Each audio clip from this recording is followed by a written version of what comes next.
ജഗതിച്ചേട്ടൻ തിരിച്ചെത്തിയിട്ട് വേണം എനിക്കത് കൊടുക്കാനെന്ന് Jayaram. CID Unnikrishnan, BA B.Ed, Meleparambil Aanveedu, Kilukil പമ്പരം, ആദ്യത്തെ കൺമണി, പട്ടാഭിഷേകം, ഞങ്ങൾ സന്തുഷ്ടരാണ്, മയിലാട്ടം തുടങ്ങി നിരവധി ചിത്രങ്ങളിലൂടെ ജയറാം ജഗതി ശ്രീകുമാർ കോമ്പിനേഷൻ പ്രേക്ഷകരുടെ പ്രിയപ്പെട്ട കൂട്ടുകെട്ടായി മാറി.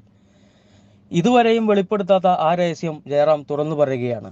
ഒരു ചാനലിന് നൽകിയ അഭിമുഖത്തിലൂടെ താൻ ഒരുപാട് നാളായി ആഗ്രഹിച്ചിട്ടും ജഗതിക്ക് കൊടുക്കാൻ കഴിയാതിരുന്ന കാര്യത്തെക്കുറിച്ചാണ് ജയറാം മനസ്സ് തുറന്നത്. എൻ്റെ അമ്മ നല്ല ഒരു വെജിറ്റേറിയൻ കുക്കായിരുന്നു. അസലായിട്ട് ഭക്ഷണം ഉണ്ടാക്കും.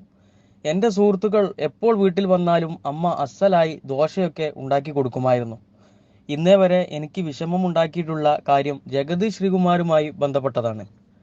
അദ്ദേഹം ഒരിക്കൽ ഷൂട്ടിംഗ് കഴിഞ്ഞ് വരുന്ന വഴിക്ക് വീട്ടിൽ വന്നു. അന്ന് അദ്ദേഹത്തിന് അമ്മ അടദോശ ഉണ്ടാക്കി കൊടുത്തു. അന്ന് തൊട്ട് ജഗതി ചേട്ടൻ പലപ്പോൾ വരുമ്പോഴും അമ്മയോട് ചോദിച്ച് അതിൻ്റെ റെസിപ്പി ഒന്ന് വാങ്ങണേ എന്ന് പറയും. എന്നാൽ അപ്പോഴെല്ലാം ഞാൻ ആ കാര്യം മറക്കും. ഒടുവിൽ എൻ്റെ അമ്മ മരിക്കുന്നതിന് മുമ്പ് റെസിപ്പി എല്ലാം എനിക്ക് എഴുതി തന്നു. അതിന്നും എൻ്റെ കയ്യിലിരിപ്പുണ്ട്, ജഗതി ചേട്ടന് കൊടുക്കാൻ കഴിയാതെ. ജഗതി ചേട്ടൻ പൂർണ്ണ ആരോഗ്യവാനായി തിരിച്ചെത്തിയിട്ട് വേണം എനിക്ക് ആ റെസിപ്പി വെച്ച് അടദോശ ഉണ്ടാക്കി കൊടുക്കാൻ, ജയറാം പറയുന്നു.